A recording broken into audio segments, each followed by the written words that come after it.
Em 2020, o Rolê Carioca faz o Rolê na Rede, uma série de passeios especiais, mostrando o Rio de Janeiro, suas influências e intercâmbios a partir da Baía de Guanabara. Este é o terceiro passeio da série. Já vimos quando o mar virou rio e fomos rumo ao subúrbio da Leopoldina. Hoje, nossa viagem no tempo vai nos levar à Pequena África, região do centro do Rio, ícone de resistência da cultura dos povos africanos que foram trazidos ao Brasil. Conhecer o nosso passado é o primeiro passo para escrever um novo futuro. Mês que vem, o último Rolê na Rede do ano é sobre as Memórias Rio e Lisboa, dia 13 de dezembro. Marca na agenda. Prefeitura da cidade do Rio de Janeiro, Secretaria Municipal de Cultura e Estúdio Umbaracá apresentam Rolê na Rede, Pequena África. Realização Umbaracá. Apoio Grupo Leca, 27º Congresso Mundial de Arquitetos e Secretaria Municipal de Cultura. Copatrocínio Grupo First RH e Shift Gestão de Serviços. Patrocínio Operador Nacional do Sistema Elétrico e Estácio. E aí, bora dar esse rolê? Com a gente? Inicia, quando a gente pensa no Rio de Janeiro, a gente necessariamente tem que pensar essa relação que a gente tem com o mar. E o mar, ele trouxe para a gente, fez chegar na cidade muita coisa interessante. Muita coisa interessante. No caso de hoje, nós estamos passeando, nós vamos fazer um passeio por essa região chamada Pequena África, essa região tão especial do Rio de Janeiro. A região tem esse nome, Pequena África, porque o sambista, em todos os prazeres, rememorando momentos da sua vida e da sua infância, falou uma vez, certa vez, aquilo ali era uma África em miniatura. Mas essa África em miniatura, então, passou a ser chamada de Pequena África, que é uma região gigantesca, que vai do Porto do Rio de Janeiro até a Praça 11, só para a gente ter uma ideia da extensão que tinha essa região. A gente vai falar muito sobre isso aqui, a gente vai falar um pouco do nome, vai falar dos sambistas, enfim. E eu quero mostrar para vocês essas imagens que estão do alto, essas imagens muito bacanas, e comigo aqui hoje vão estar dois professores excelentes que falam, entendem muito sobre essa questão. E a professora Roberta Baltar e o professor Anderson Lopes. Roberta, Anderson, bom dia. Bom dia, rolezeiros e rolezeiras! Como é que vocês estão? Vamos dar mais esse rolê para essa região icônica da nossa cidade, importantíssima, que guarda uma memória fenomenal da história do Rio de Janeiro e da história das heranças culturais africanas do nosso Rio e para o nosso Brasil. E aí, Anderson? Bom dia, Roberta. Bom dia, William. Bom dia, rolezeiros. Aqui ansiosíssimo para estar rolezando com vocês, né, nessa região que merece sempre ser exaltada para que não haja o esquecimento, né? Então, estamos já prontinhos para começar. Vamos lá. Maravilha, então, time preparado. E vamos começar, pessoal. Bom, como eu estava dizendo para vocês, essa região Pequena África tem esse nome dado por Heitor dos Prazeres, que fez, certa vez, essa ideia de uma África em miniatura. E o que ele queria dizer? Olha, ele estava falando das tradições, da cultura que existia, que tinha e ainda existe, na verdade, nessa localidade.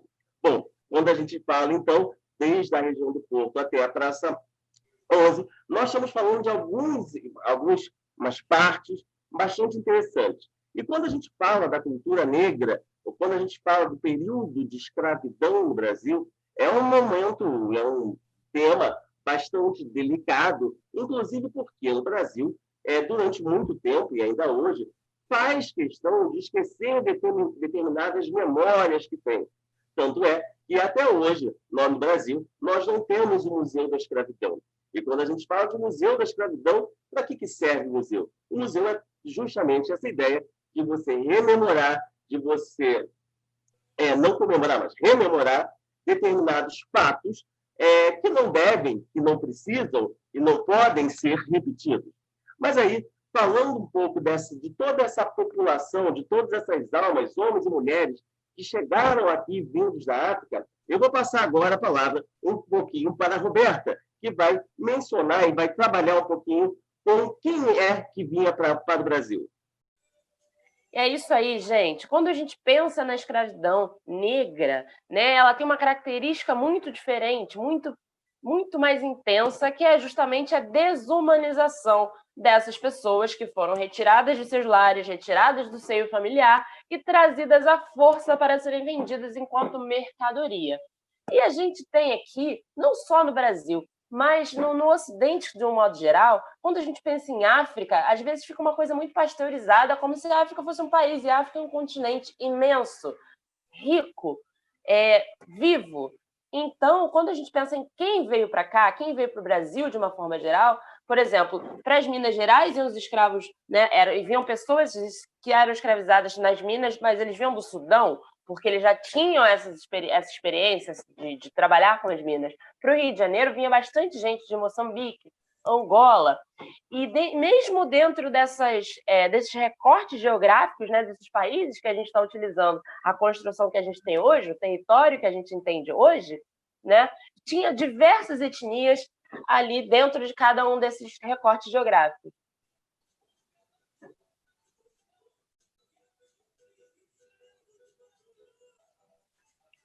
Então, gente, continuando, essas imagens que a gente está vendo aí... Então, pessoal, essas imagens é muito interessante a gente colocar aqui. O Brasil teve mais de 4 séculos de escravidão. E quando a gente pensa em todo esse período de escravidão, não estamos falando que foi o mesmo tipo de escravidão. Se lá no século XVI, século XVII, os escravos vinham e estavam muito mais no campo, na questão do agrário, essas fotos, essas imagens que vocês veem, são de 1861, de um fotógrafo chamado Cristiano Júnior.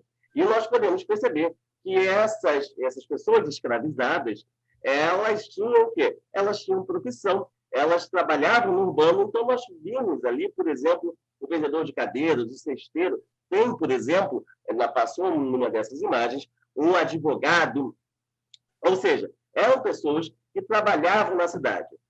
No século XIX, ele foi muito característico, ele teve muita presença do que chamamos, principalmente no centro do Rio de Janeiro, do que chamamos de escravos de ganho. Os escravos de ganho, na verdade, eram essas pessoas que, ainda na condição de escravos, eles saíam das fazendas, saíam do interior e vinham para a cidade. Vinham para a cidade fazer o quê? Trabalhar em diversas atividades. E aí nós, por exemplo, podemos ver esses escravos de ganho, mais algumas imagens, e muito interessante, que uma das imagens que nós vamos ver é de uma figura que nós vimos, de uma figura que é um barbeiro. O barbeiro, tipicamente, era uma função dessas pessoas que eram escravizadas. Ou seja, mas não era só isso. Esses barbeiros também eram responsáveis por ser dentistas, por fazer sangria nas pessoas, ou seja, uma função altamente qualificada que exerciam na cidade. Agora a gente está entrando aí no Largo do São Francisco da Prainha. Só que está irreconhecível porque a gente sabe, ainda mais quem é rolezeiro raiz, sabe que o Rio de Janeiro foi constantemente aterrado. Então essa parte da cidade está bastante descaracterizada. Mas o Largo de São Francisco da Prainha, ele ia de onde tem o largo de fato hoje, que a gente vai ver já já, né? Até a Praça Mauá. E existia, de fato, uma prainha. Não, obviamente, o conceito de praia que a gente tem hoje em dia, mas existia uma praia ali. E outra coisa que a gente já vai ver nas imagens também é relacionado à igreja, que é a Igreja de São Francisco da Prainha, que foi erguida em 1696 e, por isso, dá o nome no local. Inclusive, Roberta, quando a gente anda ali pelaquela região, nós conseguimos ver o muro que está na frente da igreja e o mar ia até ali, né? O Rio de Janeiro, a gente viu isso nos outros rolés, ele é efetivamente grande parte dele aterrado. E foi justamente nessa função de aterramento que nós esquecemos, ou se fez questão de esquecer, grande parte da história, grande parte do nosso passado. Anderson, e aí, fala um pouquinho para a gente dessa região da Prainha, dessa região da Gamboa, dessa região da Pequena África? Então, William, rolezeiros, essa região da Gamboa, né, como vocês estão vendo aí, uma região praticamente portuária, né, toda cercada pelo mar, que ainda, né, ia, como é que se diz, não estava aterrado como a gente conhece hoje. Essa região da Gamboa vai ser uma região muito ativa, né, da cultura negra, porque, obviamente, como a gente falou um pouco lá atrás, né, os negros que aí que chegavam ficavam nessa região, e você tem aí, né, uma confluência de culturas, uma confluência de trocas, né, desses negros que chegam no Rio de Janeiro e vão se estabelecendo nessa região, né? Então, a gente tem aí a igreja, como a Roberta bem falou, né? E a gente vai continuando para mostrar mais coisas a vocês. A gente já vai falar já do samba nessa região, que é muito importante, que é o nascedouro das escolas de samba do Rio de Janeiro. Opa, Anderson, é isso mesmo. E aí a gente está vendo a foto da igreja que justamente dá o nome à localidade. O mar ia até ir bem pertinho, gente. Vocês conseguem imaginar? Essa igreja, ela é bem interessante, bem bonita. Quando a gente estiver podendo visitar, andar pela cidade, vale a pena a visita. Vale a pena a visita nessa região toda, que é isso que a gente quer trazer aqui hoje, falando sobre a Pequena África. E tem mais um ícone, ainda no Largo de São Francisco da Prainha. Vocês sabem quem é essa mulher? Essa mulher é Mercedes Batista, bailarina, primeira bailarina negra do Municipal. Quem aqui gosta de dança, né, sabe que o balé é um tipo de arte um pouco mais não é um tipo de arte tão popular assim. Então, imaginem quando o balé chega aqui, em 1936, né? Chega aqui no sentido de existe uma iniciativa para criar um balé brasileiro, né? Não são só as danças que vêm importadas. Então, você imagina que quando chega aqui, há espaço para essa população negra entrar, fazer esse tipo de arte? Não. Se até hoje em dia ainda é difícil, imagina quando Getúlio lá assina e pede que se crie essa escola de bailados. Então, a Mercedes ela é importantíssima, justamente porque não só ela estudou balé com a Eros Volusia, que tinha essa preocupação de trabalhar, de adaptar as danças populares, né, brasileiras, para trazer uma ideia de brasilidade para dentro dessa dança do balé clássico. A Mercedes foi além. A Mercedes incorporou danças afro. Então, ela era tanto uma bailarina clássica quanto uma bailarina, a gente pode dizer, experimental, porque na época era isso, era experimental. A gente não tinha tantas opções, tantas pessoas fazendo isso, buscando fazer o que ela fez. Então, a Mercedes é um ícone da dança. Ela é um ícone para todas as mulheres, para todas as meninas negras que sonhavam em fazer balé, porque a gente tem esse imaginário ainda hoje bastante presente. E a Mercedes não parou apenas na dança. Ela chegou a ser convidada para trabalhar relacionada ao cinema, e essa imagem trata de uma das outras coisas que a Mercedes participou, que era o teatro experimental do negro. Então, gente, vamos sempre relembrar Mercedes Batista. Não podemos apagá-la. E aí está ela, já no fim da sua vida. Ela faleceu tem poucos anos, eu acho que 2007, não sei, mas ela faleceu não tem tanto tempo assim, mas ela continua ativa dentro da comunidade negra, ativa dentro da comunidade artística, né? E essa estátua merecidíssima, né? Ela tem que ser, sim, sempre lembrada. Sempre, sempre. Roberta, e, né, acrescentando um pouquinho mais na história dela, o que a gente pode falar também, que Mercedes Batista foi importantíssima para o carnaval. É ela que, né, começa a fazer coreografias nas escolas de samba. A famosa ala do minueto dos anos 60 no Salgueiro foi Mercedes Batista quem coreografou e trouxe para o carnaval. E aí a gente consegue ver agora a famosa Pedra do Sal, e chamada dessa forma, porque efetivamente o sal era desembarcado ali. A gente pode ver, né, que para se subir aí era bastante complicado, Tanto é que essa escadaria é uma escadaria natural, foi feita na própria pedra, e se subia com aquelas sacas de sal pesada, etc. E tal. E quando a gente caminha por essa localidade, a gente está indo em direção ao Morro da Conceição. E é bem interessante a gente perceber o seguinte, né? O Morro da Conceição, ele foi um local, tal como Santa Teresa, ocupado ainda primeiro por uma elite da sociedade carioca. A gente vai falar um pouquinho mais dele quando for falar do Morro do Livramento e, efetivamente, o Jardim do Valongo. E aí, Anderson, eu estou vendo samba, eu acho que esse é um negócio que você domina. Vamos falar do samba? Vamos falar. Tá vendo aí, Roberto, essa aglomeração gostosa que a gente ainda vai, com certeza, voltar a fazer nos nossos rolés? Essa galera tá aí na Pedra do Sal, né? E a Pedra do Sal é famosa justamente não só por essa questão histórica, né? Do desembarque do sal, do passado, mas hoje em dia, né? Por agrupar, né? Grupos, né, de samba, né, porque o samba nasce nessa região, né, e hoje você tem lá as segundas-feiras, né, de cada mês, né, a Pedra do Sal fervilhando de pessoas, fervilhando de diversidade, como a gente está vendo aí nessa foto aí de aglomeração, que a gente tem saudade. Por quê? Porque é nessa região que o samba começa. Olha aí, olha que gostoso de ver. Ai, que saudade. A gente em breve vai estar aglomerando aí dessa forma, ouvindo um sambão, aquele samba gostoso nessa Pedra do Sal. Continua aí, William. Pessoal, essas imagens que vocês estão vendo foi um rolê que nós já fizemos por lá. Esse mar de gente é um rolê passeando, andando pelas ruas da Pequena África, andando pela Pedra do Sal, andando pelo Jardim do Valongo. A gente carregou muita gente com a gente.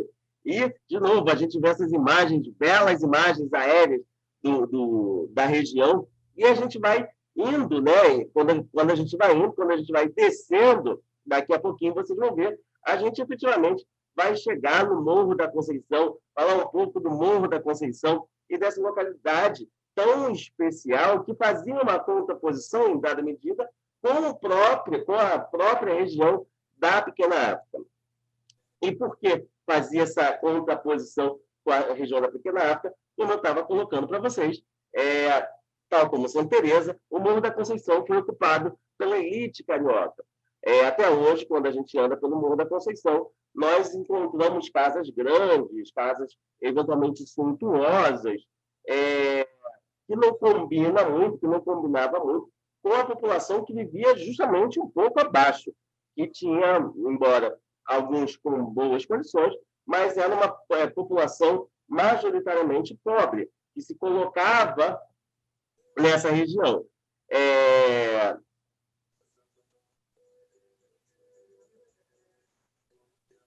Isso mesmo, e o Morro da Conceição, quando a gente para pensar nele, ele fazia parte, né? Quando a gente pensa no Rio de Janeiro, lá atrás, do Rio de Janeiro colonial, o Morro da Conceição, o Morro de São Bento, o Morro do Castelo, e eles faziam o quê? Eles cercavam o que era considerado o perímetro urbano da cidade. E como o William bem falou, né, a gente tinha essa tendência a ocupar os morros, porque acreditava-se que, inclusive, era mais saudável se viver no alto, né? E aí, como o William comparou também com Santa Teresa. Quem é rolezeiro sabe que a gente, todas as vezes que vai abordar essas localidades, é uma das relações que a gente costuma fazer.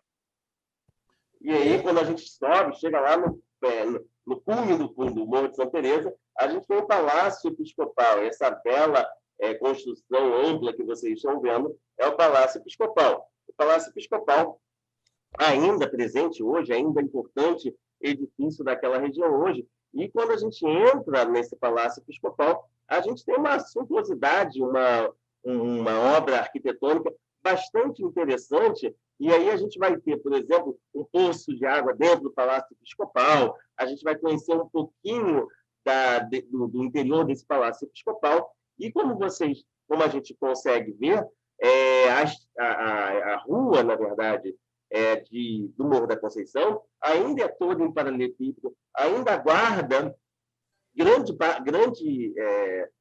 várias características do seu período ainda colonial, ainda lá de trás. E aonde esse palácio episcopal vai ser importante? Vai ser importante para a cidade como um todo do Rio de Janeiro. E descendo um pouco o Morro da Conceição, nós vamos chegar já nos Jardins do Valongo. E o Jardim do Valongo tem uma bela imagem. E por que o Jardim do Valongo é importante?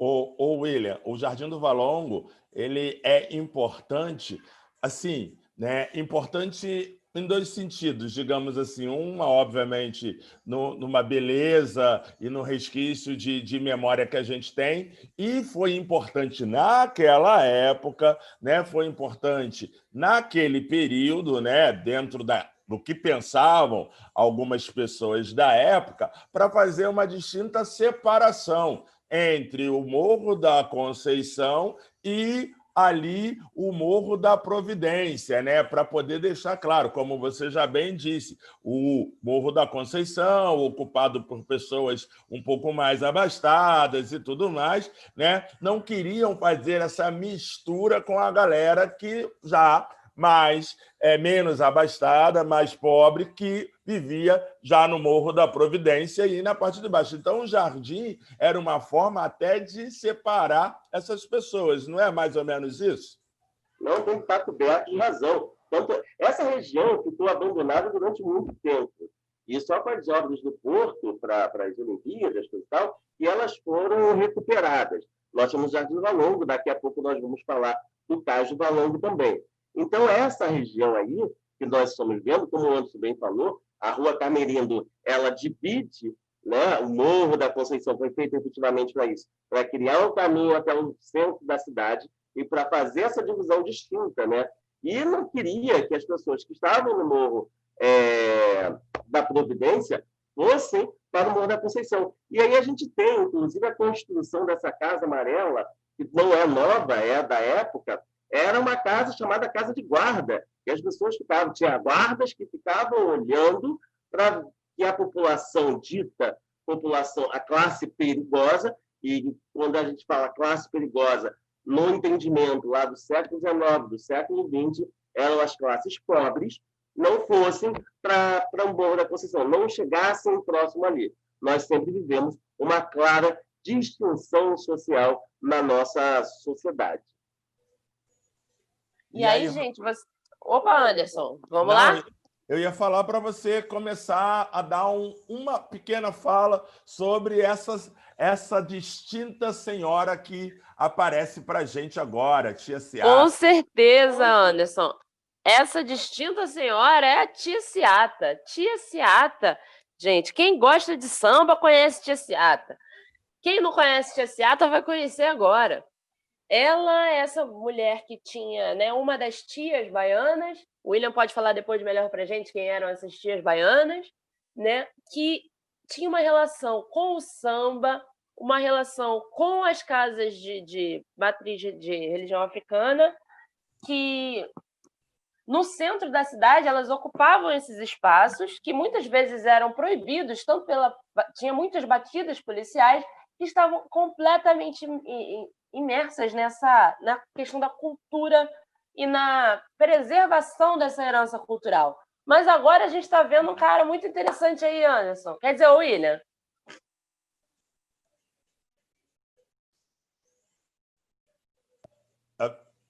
Na verdade, pessoal, as tias baianas significa uma expressão historicamente usada para mencionar as senhoras que vieram da Bahia para o Rio de Janeiro e constituíam a comunidade da Pequena África, que é, como o Anderson vai falar já, o berço indiscutível do samba. E aí tem algumas pessoas que valem a pena a gente mencionar, tal como a tia Seata, tia Sadata, a tia Amélia do Aragão, que inclusive era mãe do violonista Donga, a tia Persiliana, que foi mãe, inclusive, do músico João da Baiana. E, na verdade, em meados do século XX, algumas dessas tias se destacaram como baianas nas escolas e também foram responsáveis pelas tradições culinárias. Isso aí, William. E também vale dizer que essas tias também tinham a função de Ialorixás, né? Elas eram as grandes Ialorixás desse período e dessa região. A gente não pode esquecer que a região da Pequena África também, né, acabava trazendo, né, como expressão cultural, né, e a religião. E a religião, muito assim, boa parte, né, das expressões religiosas que existiam na Pequena África eram as casas de matrizes africanas, que, ao mesmo tempo em que professavam a fé, né, rememoravam a fé da sua ancestralidade africana, elas também abriam caminho para a perpetuação do samba. É interessante, né, Anderson? Inclusive, as casas, a religiosidade africana, ela, por questões governamentais, elas foram jogadas para as zonas mais longe da cidade, né? Sim, sim, sim, sim, porque acabava não, como é que se diz, para a época, né, não fazendo algo que uma vez podia dizer não era bonito de se ver, era entendido até como paganismo, né? Então isso precisava ser afastado. Então por isso que hoje a gente até percebe, né, muitas casas, né, geralmente a maioria das casas de religião de matriz africana, elas são afastadas do centro, dos centros urbanos, né? E a Pequena África, de certa forma, era um reduto negro, né? Era essa África em miniatura. Então, a gente tem essa questão. E aí agora a gente começa a ver, né, o André Rebouças, que ele vai ser responsável por mudanças na cidade, um engenheiro que vai resolver muita coisa na cidade, não é, Roberta?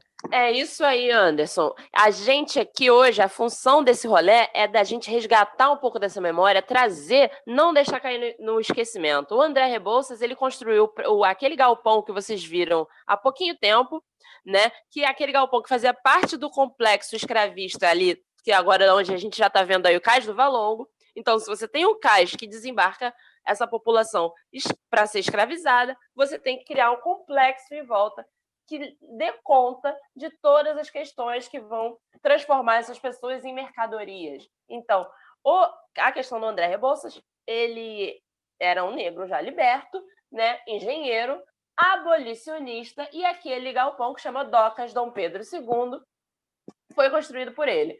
E, embora ele pareça bastante antigo, bastante original, ele já é uma peça bastante descaracterizada, tá, gente? Embora a gente olhe e ele nos dê aquela ideia de estar no passado, realmente original, ele não é.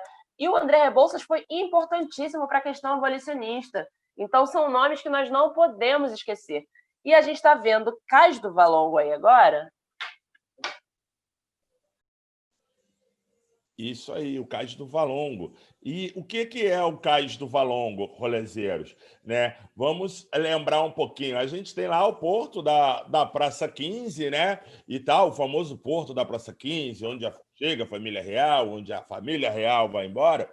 E, porém, era um porto, digamos assim, como comparando, né? Seria o Galeão hoje, era a entrada internacional no Rio de Janeiro. E acontecia que os governantes pensaram que, né, e não poderia também, junto à entrada internacional da cidade, chegarem os negros, chegarem as mercadorias, até com uma questão de saúde pública. Olha, pensem, saúde pública, né? Então, o que eles vão fazer? Eles vão desembarcar os negros vindos de África, né, para serem escravizados no Cais do Valongo. É um cais na região da Pequena África, né? Lembrando que essa região toda era cercada por mar, eles desembarcam os negros nessa região. E como a Roberta bem falou, se cria um complexo de estrutura para essa nova atividade que o William vai falar para vocês agora.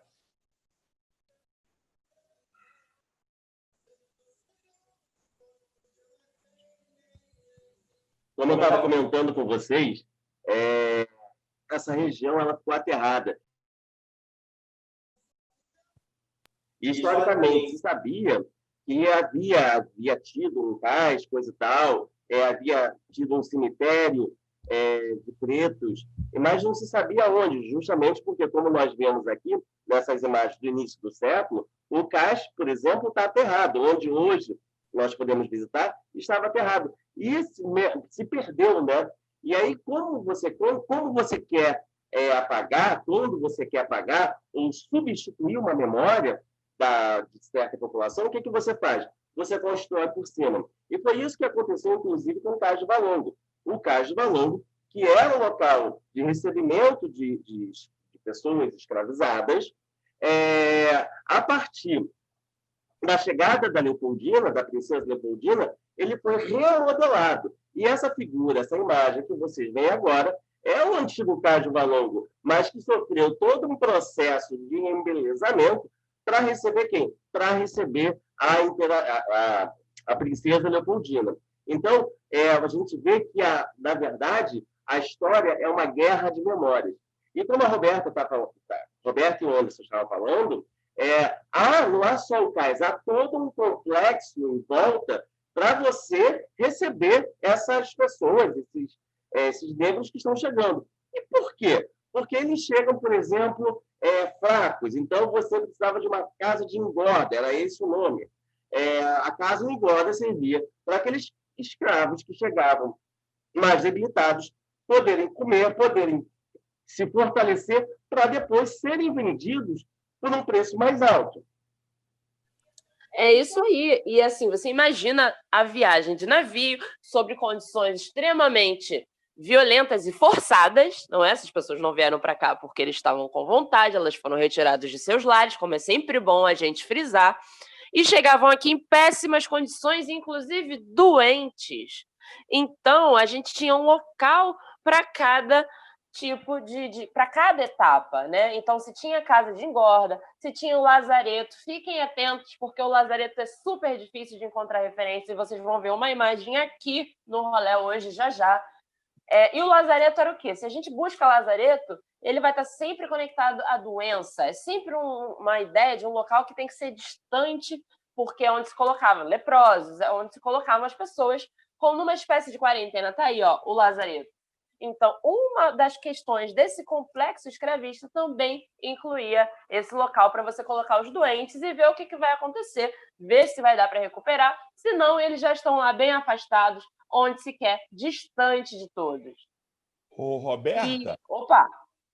Só me tira uma dúvida, que eu também estou aqui, enquanto historiador e tudo mais, e também rolezando com a galera, o lazareto, né, ao que parece, tinha esse nome justamente por tá ali ligado à questão das doenças, mas provavelmente alguma coisa ligada a Lázaro, né? A São Lázaro, aquela imagem do santo que tem as feridas e os cachorros lambendo as suas feridas, né? Então tem a ver com São Lázaro, não é isso?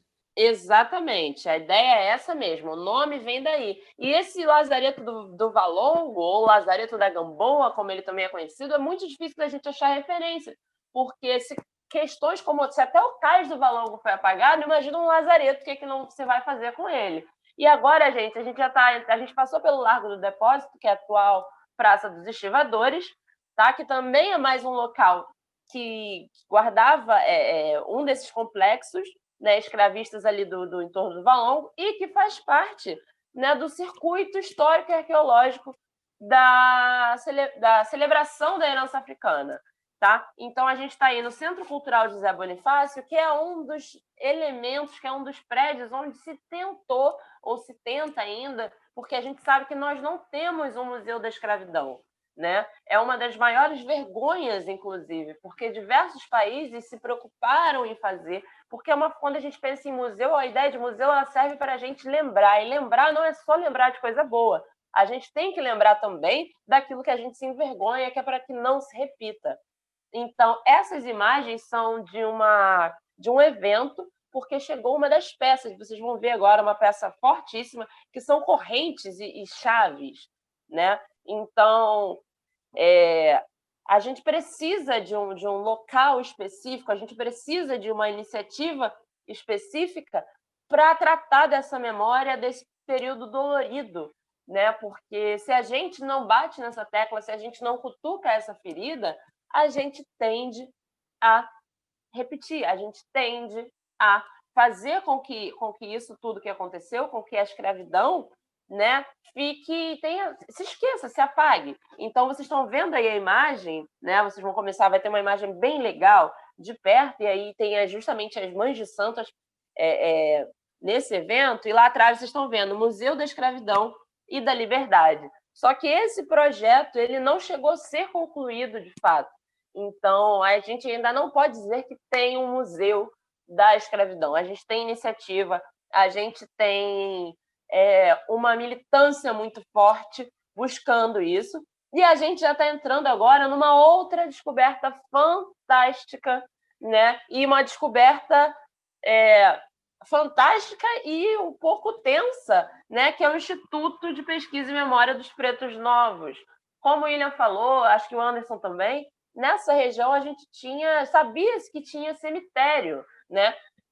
Mas ninguém sabia onde, nunca se teve interesse, de fato, em fazer essa pesquisa, porque vocês imaginam uma pesquisa arqueológica de escavação, como é que você vai recortar a cidade, além das dificuldades impostas pelo tipo de trabalho que iria demandar, não se tem interesse, sabemos disso. Então, em algum momento, uma pessoa foi lá, comprou sua casinha, estava de boa, querendo reformar sua casinha, começou a reformar sua casinha e começou a encontrar ossadas, né? E ainda bem que essa pessoa que encontrou as ossadas decidiu fazer a melhor coisa possível em relação a isso, chamar as autoridades pertinentes para saber o que era e o que se faria com aquilo. E o que aconteceu foi, conforme foram investigando e pesquisando, foi achando mais e mais e mais, mas tudo isso a partir da casa de uma pessoa. Quem consegue imaginar isso, gente?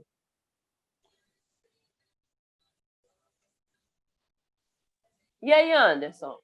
Sim, é uma situação, né, inusitada, né? Você vai comprar uma casa e você vai construir, né, melhorar a sua casa e você se depara com um pedaço da história da cidade, com um pedaço da história do seu país. E uma história, digamos, que, como você bem falou, que muitos quiseram apagar, né? Que muitos fizeram questão de fazer um apagamento para que isso fosse esquecido, para que isso não fosse lembrado, né? Passar a ser, não sei nem se é a borracha, mas, na verdade, deixar coberto, né? Para que as coisas seguissem como se nada tivesse acontecido. E a gente não pode nunca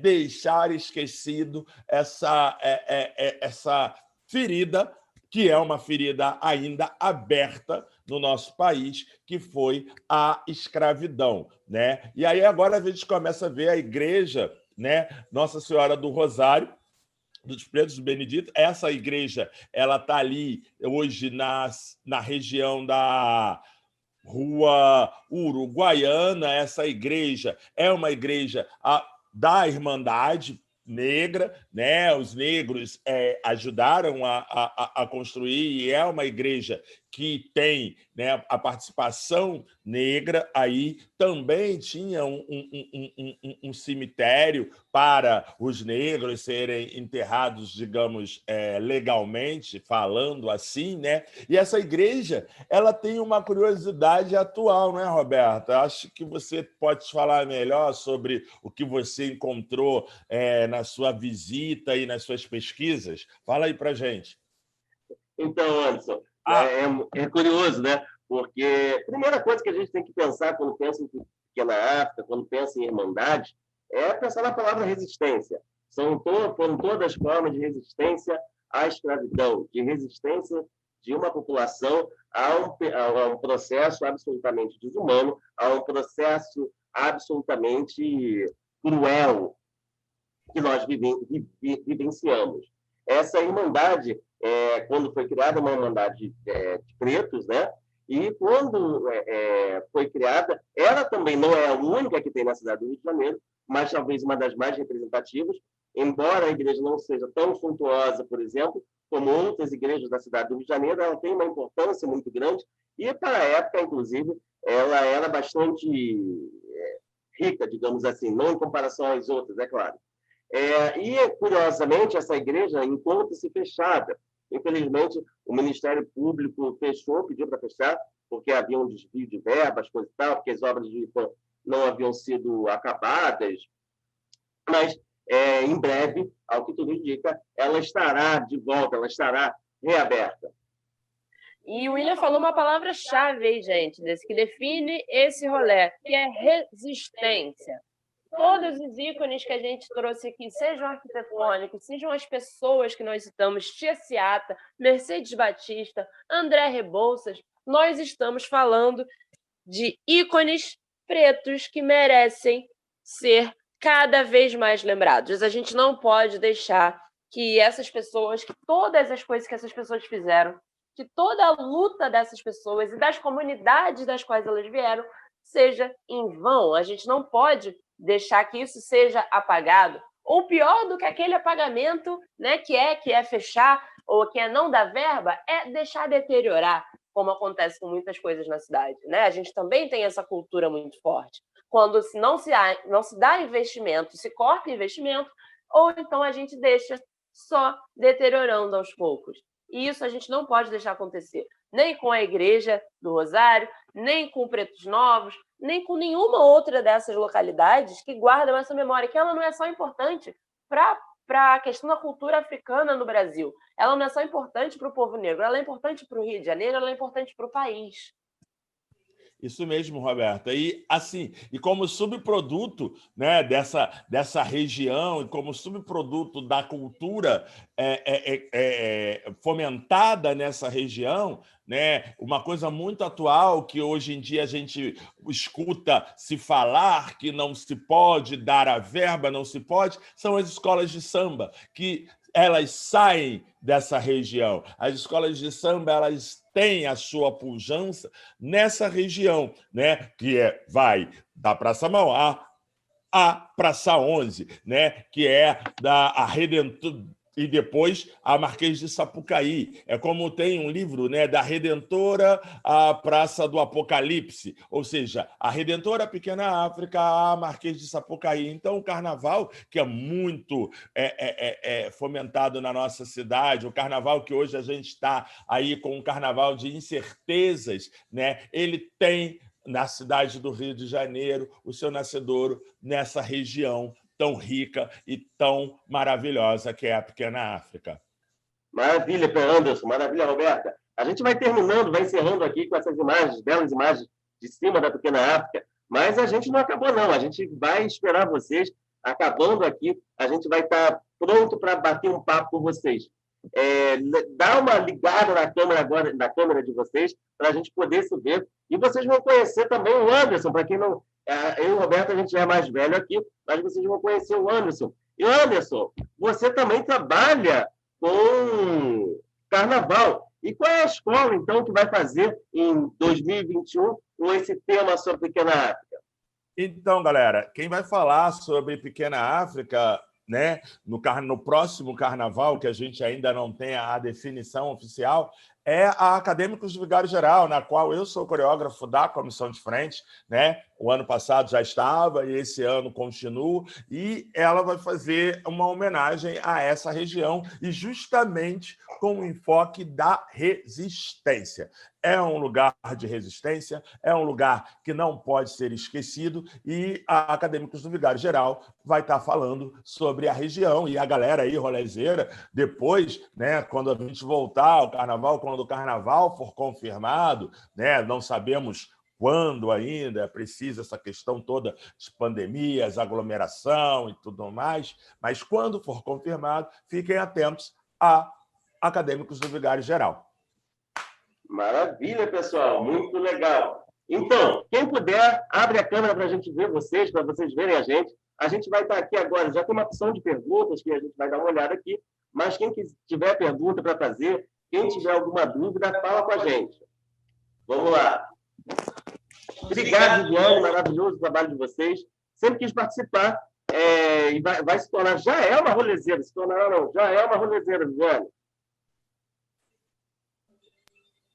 Opa, alguém perguntou, mas já responderam também, agradeço a quem respondeu, a questão do cemitério dos Pretos Novos, a descoberta aconteceu em 96, tá? Quem perguntou, tá aí a resposta, e quem respondeu, tá a confirmação, tá certíssimo, vocês estão sabendo bastante, galera.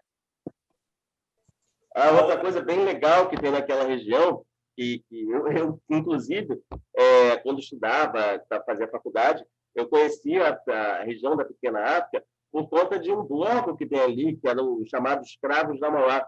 Eu nunca mais esqueço um samba da Escravos da Mauá que dizia: escravos da Mauá, me leva com você, a liberdade é a razão para se viver. Ou seja, tudo relacionado à própria região e à própria ideia de resistência daquela região. Opa, Efigênia, que comentário maneiro, obrigada, gente. A ideia desse rolê é difícil falar sobre esse tema, escravidão, não é um tema que a gente deve falar assim tranquilamente, ele tem que ser pesado, mas ao mesmo tempo a gente tem que pensar no que fica, né? O que fica é a resistência, o que fica é a luta, e essa luta não acabou, porque a escravidão acabou, mas a luta do povo negro não.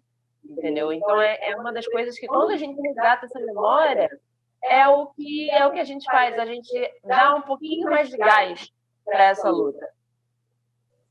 Ô, Cláudio, obrigado. Nossa, é sempre bom ouvir um elogio. Está dizendo que eu sou uma das inspirações do próprio professor. Obrigado. Obrigado pela honra. Anderson, vai querer fala mais um pouquinho sobre a questão do samba e a questão dessa região e até o seu trabalho enquanto quase carnavalesco por completo, posso dizer assim. Está no caminho. Então, o samba, né, como a gente falou bem na hora do rolê, né, o samba ele vai nascer nessa região justamente, e um samba diferente do que a gente assim, acontecia na Bahia, né? Que acontecia o chamado samba de roda, as pessoas até têm como é que se diz? Fazem uma... Não sei se é confusão, mas ficou muito diferenciado o samba que existia em Salvador com o samba que vai ser feito no Rio de Janeiro. Né? Por quê? Porque o samba em Salvador, né, o chamado samba de roda, era aquele samba que ocorria geralmente, né, ao final das cerimônias religiosas e feito com os próprios atabaques e alguns instrumentos, como cachixi e, né, maracas, nas religiões, no candomblé. Após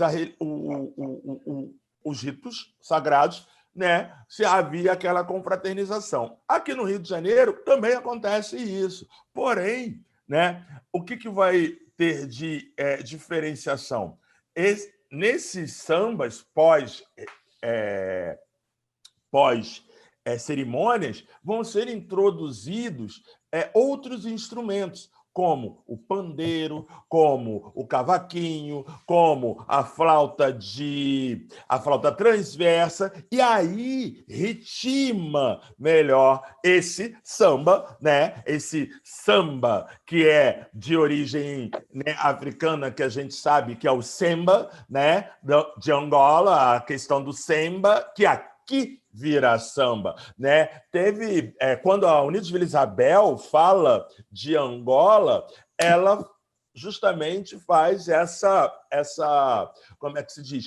Essa lembrança, né, que de semba vira samba, né? A própria outras escolas que sempre trabalham a questão da troca cultural África-Brasil, ela vai estar falando disso. Outra escola, se vocês, rolezeiros, também quiserem fazer um rolê pelas escolas de samba, pelos enredos das escolas de samba, a Unidos da Tijuca, quando fala, né, da língua portuguesa, tem um setor especificamente falando sobre o samba, né, ser esse produto africano que aqui, né, meio que antropofagicamente se transforma em samba. Então, essa região ela é muito rica nesse sentido, né? Como eu disse, você tem a união do candomblé, né, com as grandes Ialorixás dessa região, e aí Tia Ciata, e aí o próprio João de Alabá, ele é dessa região, acho que é um dos primeiros pais de santos dessa região, e as tias, elas vão ser as chamadas mães do samba. Elas colocam o samba para a sociedade, porque, como eu disse, acabava a cerimônia, começava o samba. E a polícia batia, né? Porque nessa época tinha esse problema, a polícia batia, e aí, vocês estão fazendo samba? Não, estamos fazendo candomblé. Ah, hoje candomblé pode, mas era samba. Ah, vocês estão fazendo candomblé? Não, hoje é samba. Ah, candomblé hoje não pode. Ficava sempre nessa consonância, né? Então, samba e candomblé, eles são muito próximos. Acho que eu falei demais, William. Nada. Inclusive, Anderson, uma coisa interessante, que recentemente, quase 100 anos depois de material pego pela polícia das tradições africanas, foram devolvidos. Olha, uma década não, um século para serem devolvidos. Um século depois. Dentre dessas devoluções, está, acho que, o pandeiro do João da Baiana, cara, que foi autografado, se eu não me engano, por Getúlio, ou alguma coisa que foi dado, e esse pandeiro foi apreendido, porque a polícia chegava, batia, pegava, não pode ter batuque. Tem batuque, aí, então, atabaques, adijás, né, que são aquele um cone bem assim, não sei, a grosso modo falando, se as pessoas têm esse conhecimento, mas é tipo um sininho, né, que a gente chama de adijá, que serve para Ialorixá conduzir os orixás, eram apreendidos, cachixis, ou seja, tudo que fazia ritmo, né? Então, por isso que eu falo que samba e candomblé, eles são intrínsecos dentro dessa relação aí. Tem uma pergunta que fizeram aqui, que deixa eu ver quem fez, que está lá em cima agora. Os estudos revelados recentes dizem que os escravos desembarcaram no prédio da alfândega, hoje Casa França Brasil, e, na verdade, o lar do Valongo era lugar do comércio. Eu acho que é a Ana que está perguntando. Andréia, até as gravuras de época, todas indicam o local de desembarque dos escravos no caso do Valongo, pelo menos no primeiro momento. Posteriormente, o que acontece? Quando ele é reinventado, ele sofre todo o processo de embelezamento, até muda de lugar. Mas a alfândega era alfândega, né? Eventualmente se passava por ali, todos os produtos tinham que passar por ali. Mas pelas gravuras, pelas xinogravuras, tudo que a gente conhece, é que nesse primeiro momento, antes de virar, talvez é uma coisa que eu não lembro se eu falei, era Cais do Valongo, quando se muda, quando se faz aquele embelezamento para receber a princesa, ele passa a se chamar Cais da Princesa. Mas esse nome, efetivamente, embora esteja lá, nunca pegou. Por quê? Porque é muito forte a tradição do Valongo.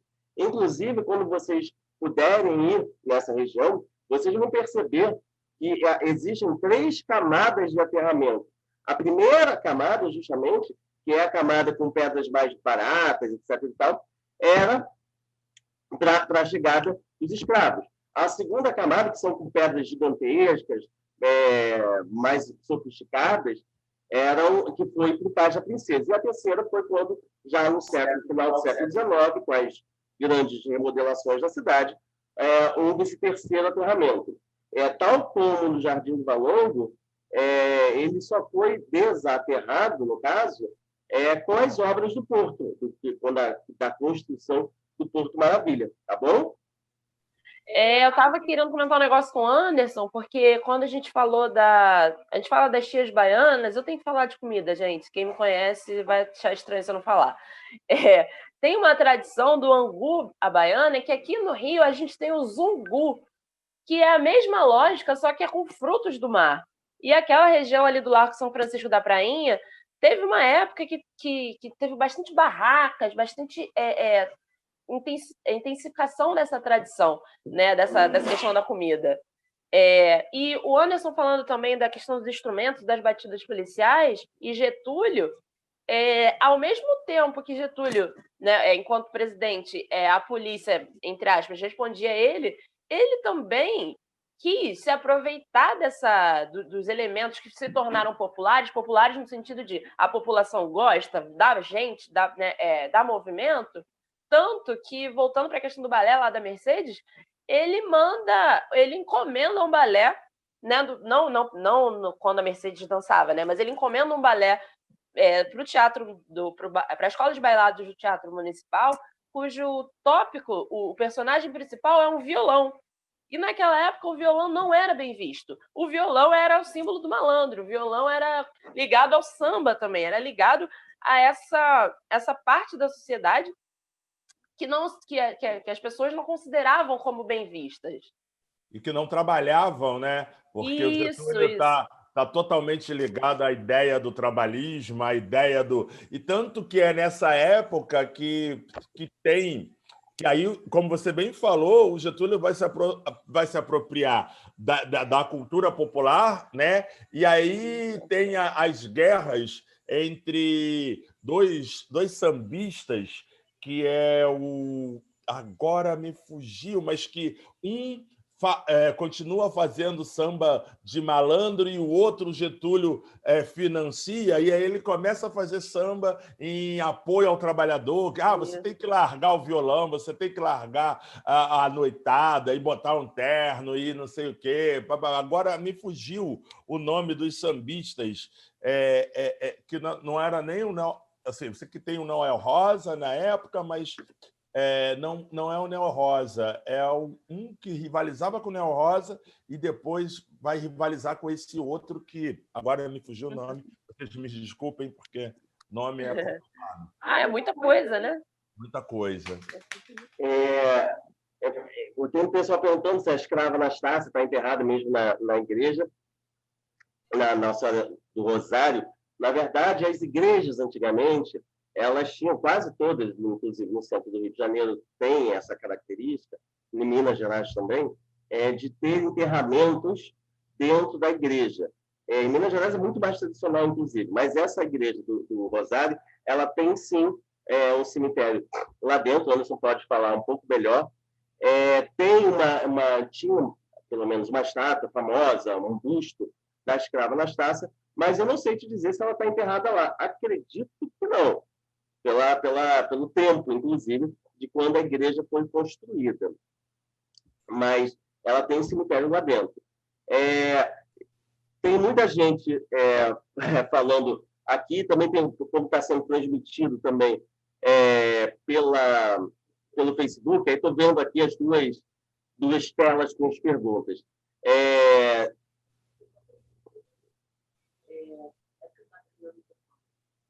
Pode ler. Na comunidade dele, na região da Casa do Sal, tá. Então, alguém está perguntando se a comunidade que vivia na Casa do Sol tinha uma organização interna. Olha, se tinha uma organização interna com eleições, não. Eleições, não. Leis próprias também não. Era uma população que trabalhava a partir da própria autoridade, da questão do próprio companheirismo, se assim eu posso dizer, mas não era uma organização com leis ou nem nada do tipo.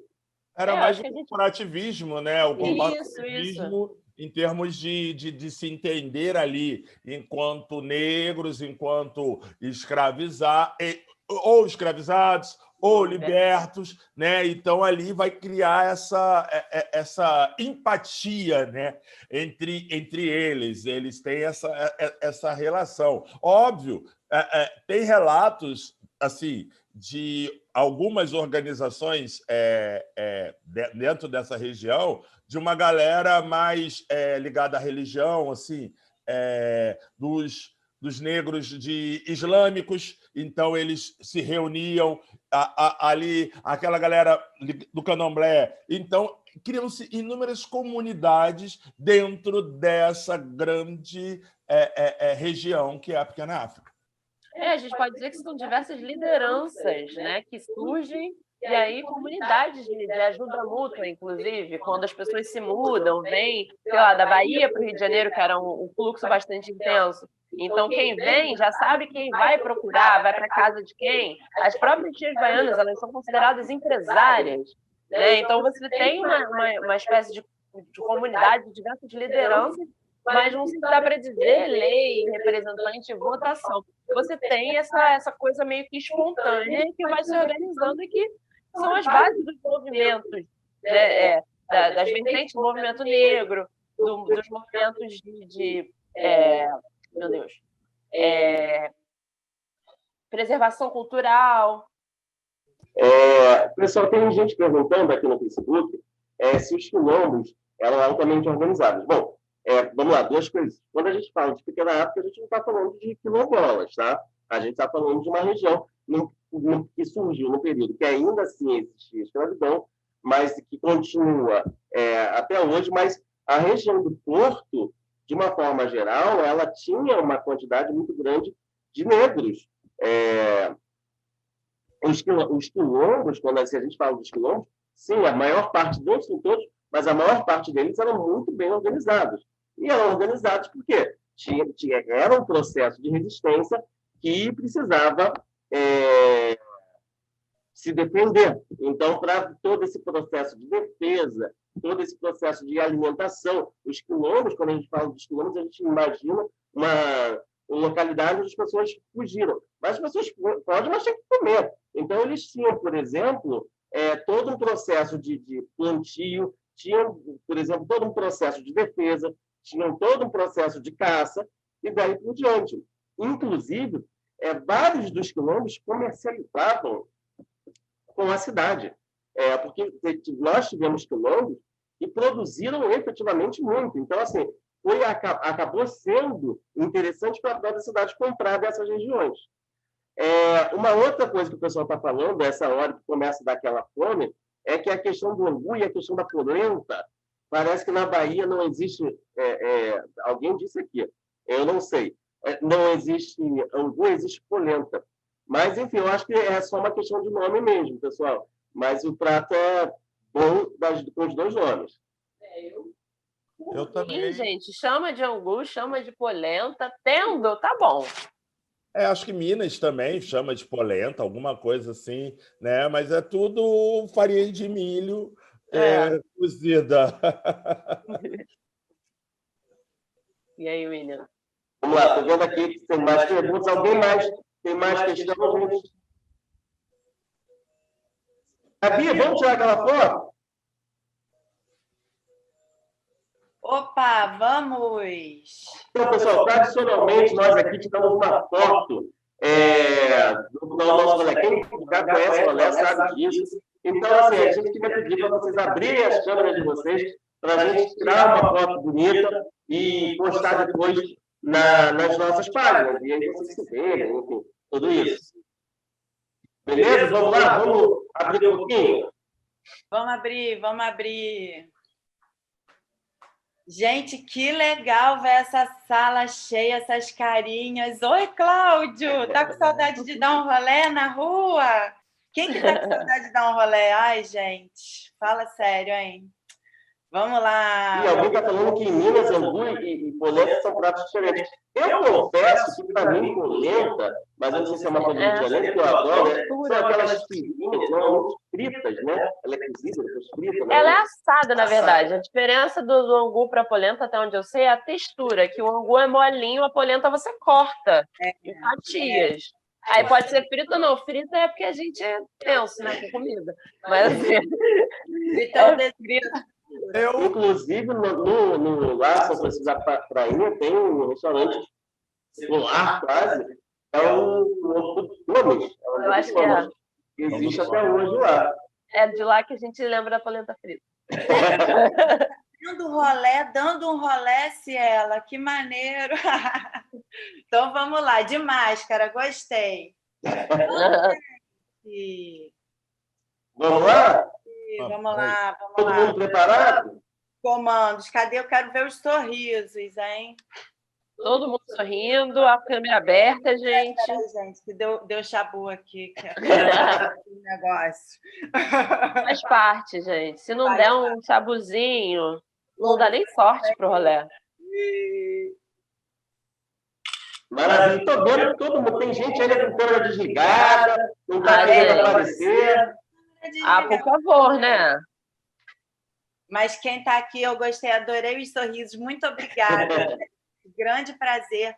Olha, essa semana a gente vai ter novidades no rolê. Vamos querer contar com a participação de vocês. Então, entrem lá na nossa página do Facebook, do Instagram, que a gente vai fazer muitas comunicações interessantes por lá. É um sonho que a gente está realizando e acho que vocês vão gostar muito, que tem tudo a ver com o rolê, tem tudo a ver com a saudade que a gente sente um do outro e da rua, e tem tudo a ver também com o que a gente gosta de fazer, que é andar por aí, conhecer os lugares e conhecer as histórias dos lugares. Tá bom? Então, fiquem ligados que essa semana tem novidade muito boa. E não se esqueçam, dia 13 de dezembro é o próximo rolê, que é o Memórias Rio-Lisboa. É o último rolê do ano, porque 2020 tem que acabar, né, gente? Em algum momento. Mas ano que vem, com certeza, a gente está aí ainda mais fortalecido. Que isso? Ô, Cláudia, o que foi que você mandou aí que eu quero ver também? Vou conseguir ver, que eu estou com a tela pequenininha para fotografar. Eu não vi o quê? Não sei. Tem que abrir bate-papo. Do BRT. Valeu, obrigada, gente. Um beijo grande. Gente, obrigado pela presença de todos. Aguardamos aí em dezembro, então. Dia 13, gente. A gente se vê de novo. Esse rolê, o passeio completo, vai estar postado na nossa página, no nosso canal do YouTube. Lá para amanhã à noite ou terça de manhã a gente está postando, tá bom? E aí, se vocês quiserem rever ou compartilhar, é isso, tá tudo certo, pode ir lá. E lá tem os outros passeios também, vários outros conteúdos. Obrigada, gente. Um grande beijo para todo mundo. Tchau. Tchau, galera. Até a próxima. Tchau, meus rolezeiros queridos.